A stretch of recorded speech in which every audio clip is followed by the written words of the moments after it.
Good morning, student. Now we have to start our next chapter, pharmaceutical herbal cosmetics. Herbal cosmetic is derived from a Greek word cosmetikos, meaning having the powers, ranges skill in decorating. Origin of cosmetic from a content narrative thoughts, the history of man as we develop the man in prehistoric times. Herbal cosmetics here is after referred as product or formulating using various permeable cosmetic ingredients to form the basic in which one or more herbal ingredients are used to provide definite cosmetic benefits. Cosmeceuticals refers to the combination of cosmetics and pharmaceutical products. Cosmeceuticals are cosmetic product with biologically active ingredient purporting have medicinal or drug like benefit. The skin diseases are common among all age of groups can due to exposure towards microbes, chemical agent, biological toxin present in the environmental conditions.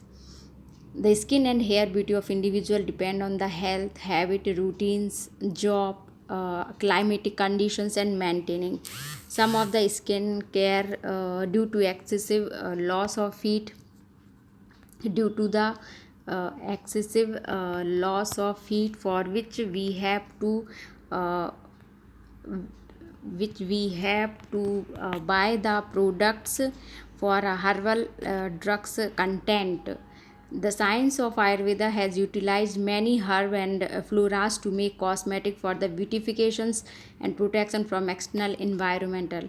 Cosmetics, according to the Drug and Cosmetic Acts, is defined as the articles intended to be rubbed, poured, sprinkled, or sprayed on the body part. That is called cosmetics. Herbal cosmetics are the preparations. Herbal cosmetics जो है generally ऐसी preparations होती हैं जिसमें जो plant होते हैं, small जो हर्बल प्लांट्स प्लांट्स होते हैं उनकी वैरायटी ऑफ द प्लांट्स उनके बॉटनिकल सोर्स से आइसोलेट किए जाते हैं और इनका जो इन्फ्लुएंस होता है, फंक्शंस होता है, वो स्किन के ऊपर होता है, जिससे आपके जो भी न्यूट्रिएंट्स की डिफिशियंसी होती है बॉडी में, वो इनके थ्रू क्या होती, कंप्लीट होती है. जो नेचुरल हर्बल प्रोडक्ट्स जो होते हैं ये इनकी जनरली इनकी एरोमेटिक वैल्यूज़ होती है जिसके कारण इनका यूटिलाइजेशन सबसे ज़्यादा होता है. नाउ अ डे करंट में जो हर्बल मेडिसिन है, जैसे कोरोना वायरस है, तो करंट में जो कोरोना वायरस है उसके लिए सबसे ज़्यादा यूटिलाइजेशन हर्बल प्रोडक्ट का ही हो रहा है. इसके अलावा जो रिक्वायरमेंट होती है जो रिक्वायरमेंट होती है डिफरेंट पीपल्स की, वो अलग होती है. तो रिक्वायरमेंट के बेस पर भी जो कॉस्मेटिक हर्बल प्रोडक्ट्स है वो मार्केट में अवेलेबल रहते हैं. जैसे क्लींसिंग एजेंट्स होते हैं. क्लींसिंग एजेंट जनरली क्या करते हैं, जैसे डस्ट है और आपके डेड सेल हैं, यदि वो आपके पोरस पार्ट्स को चोक कर देता है तो क्लींसिंग एजेंट क्या करता है, जैसे वेजिटेबल ऑयल है, कोकोनट ऑयल, सीसम, पाम ऑयल, ये उस क्लींसिंग एक्शन को क्या करते हैं, बढ़ाते हैं. टोनर्स होते हैं जो टोन प्रोवाइड करते हैं, जैसे आपके लेमन हुआ, एसेंशियस ऑयल हुआ, आपके यूकेलिप्टस ऑयल हुआ और आपके जो ऑलिव ऑयल हैं, ये जनरली क्या करते हैं, टोन जो होती है स्किन की उसको टाइट करके टोन्स को बढ़ाते हैं स्किन के. मॉइस्चराइजिंग एजेंट हैं. मॉइस्चराइजिंग एजेंट जो है जनरली काफ़ी यूज़ हो रहे हैं नाउ डे, जिसमें हर्बल मॉइस्चराइज़र्स मार्केट में अवेलेबल हैं, जिसमें वेजिटेबल्स ऑयल आ रहे हैं, ग्लिसरीन आ रहा है, sorbitol, rose water, jojoba oil, ये सारे आपके एज अ मॉइस्चराइजिंग एजेंट की तरह काम मार्केट में अवेलेबल हैं. नाउ नेक्स्ट आता है आपकी एडवांटेज ऑफ हर्बल मेडिसिन. जो हर्बल मेडिसिन्स है उसका सबसे ज़्यादा यूटिलाइजेशंस आपके जो प्रीवियस हिस्ट्री थी, सबसे ज़्यादा आपके जो आयुर्वेदा है, सिद्धा, यूनानी, उन सिस्टम में इसका यूटिलाइजेशन हुआ है. और क्योंकि इसके साइड इफ़ेक्ट कम होते हैं तो इसके एडवांटेजेस भी ज़्यादा हैं. सबसे पहले एसेंशियली मेडिसिनल प्लांट होते हैं जो आप वेरियस कंट्रीज़ जो है इंडिया की वेरियस कंट्रीज़ में ग्रो होती हैं. जैसे एग्रो क्लाइमेट में, कुछ आपके कल्चरल में, कुछ आपके बायोडाइवर्सिटी में ग्रोन करते हैं. हर्बल ये जो होते हैं इको फ्रेंडली होते हैं, इनका कोई भी साइड इफ़ेक्ट नहीं होता है। सेकेंडली क्या होता है, टेस्टोमनी और सेफ्टी और इफ़िकेसी जो होती है इन ड्रग्स की वो सबसे ज़्यादा हाई होती है। और मॉडर्न वर्ड्स में इनका सबसे ज़्यादा क्या है, ये नॉन रिन्यूएबल होते हैं, मतलब आप इनको यूज़ भी ज़्यादा कर सकते हैं और इन ईज़ी वे आप इसको ग्रो भी कर सकते हैं। अब बेनिफिट्स की यदि बात की जाए हर्बल प्रोडक्ट्स की, तो सबसे पहले ये फिज़िकल और मेंटल वेलबींग के लिए इन्हेंसिंग की प्रॉपर्टी करते हैं। स्ट्रेंथिंग द इम्यून सिस्टम को स्ट्रॉन्ग करते, जैसे अभी जो कोरोना कंडीशंस है, कोरोना का जो डिकेट चल रहा है, तो उसमें जो हर्बल मेडिसिन्स हैं वो किसका काम कर रहे हैं, आपकी इम्यूनाइजेशन सिस्टम को, इम्यून सिस्टम को बढ़ाने का काम कर रहा है। तो एक हर्बल बेनिफिट्स ये भी होता है किसका, आपके हर्बल ड्रग्स का। डिटॉक्सिफिकेशंस की एक्टिविटीज़ होती हैं, स्लीपिंग में भी इसका यूज़ करते हैं, डाइजेशंस में भी ये अच्छे होते हैं, और स्टेमिना और रिड्यूसिंग फैटिग्स बढ़ाने में भी ये काम आते हैं। अब कुछ इनके डिसऑर्डर होते हैं, एक डेफिनेट कुछ ऐसे भी हर्बल प्रोडक्ट है जिनके डिसऑर्डर होते हैं, जैसे कि आपके डैंड्रफ है, तो डैंड्रफ में आप एलोवेरा हेयर डिसऑर्डर, एलोवेरा यदि यूज़ करते तो ये डैंड्रफ की प्रॉब्लम को क्रिएट करते हैं।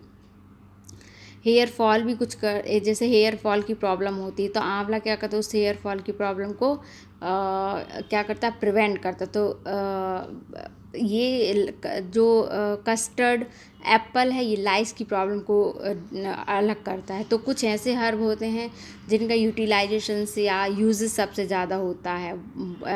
सैंडलवुड ऑयल है, मेथी है, ये बॉयल्स में यूज़ होते हैं, वाट्स में यूज़ होते हैं, टर्मरिक्स वगैरह, एकाइन पिंपल्स वगैरह में नीम और लेमन आपके यूज़ होते हैं। फिर हर्बल प्रिपरेशन जो होती हैं, इसमें हर्बल हेयर रिंस होती हैं, जिनमें आपके ये क्या करती हैं, प्रमोट करती है हेयर ग्रोथ के लिए, यूज्ड इन कॉम्बिनेशन विथ आंवला और शैम्पू की तरह ये यूज़ होते हैं।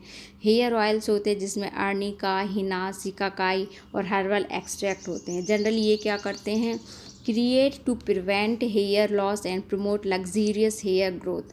अब आंवला जो है वो क्या करता है, नॉर्मल टू ड्राई हेयर के लिए आंवला सबसे अच्छा होता है, क्योंकि ये जो स्काल्प को क्लीनिंग का काम करता है, साथ ही जो एंटी डैंड्रफ एजेंट की तरह भी ये यूज़ होता है। अब मोस्ट कॉमन यूज कॉस्मेटिकल्स में आपके वॉसवेलिक एसिड आता है, ये जो है वॉसविलिया सेरेटा से ऑब्टेंड है। इसका जो मेन फंक्शंस है वो क्या करता है, इंजाइम्स जो होता है फॉर इन्फ्लामेशन 5 लिपोऑक्सीजनेज, उसको क्या, जो ये जो इंजाइम्स है जनरली स्किन में प्रेजेंट होता है, तो ये जो एसिड है उस इंजाइम्स को क्या करता है, अलग करता है। करक्यूमेनॉइड होता है, it is obtained from the white colour free curcuminoid of turmeric, curcuma longa, carnosic acid और कॉस्मोरिनिक एसिड। ये सारे चीज़ें जो हैं वो हमको टर्मरिक से मिलती हैं, और इनका मेन फंक्शंस क्या होता है, to facilitate the tissue damage and restoring the healthy status of skin.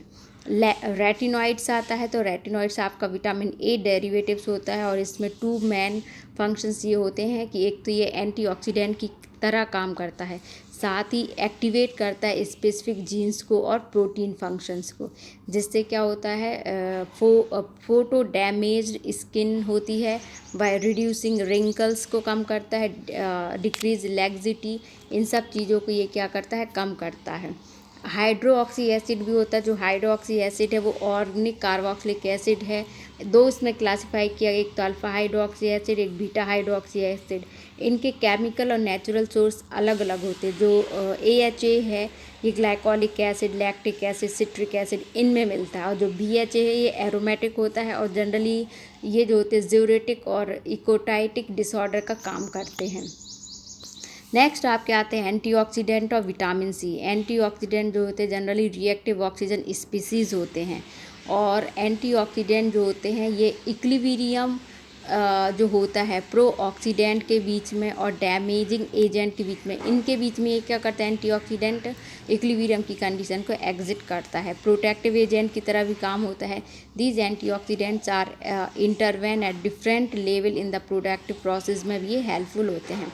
Vitamin C जो होता है वो हाइड्रोक्सिलेशन ऑफ प्रो कॉलेजन के लिए रिस्पॉन्सिबल होता है, जिसमें प्रोलीन होता है, लाइसिन होता है, विटामिन सी होता है। और विटामिन सी जो है जनरली ये क्या करता है, change cause by photo damage vitamin C has been used ये क्या करता है, फोटोडेमिन विटामिन सी जो है इसमें यूज़ होता है, रिपेयर और diminishing some of the effecting of photochemicals का काम करता है।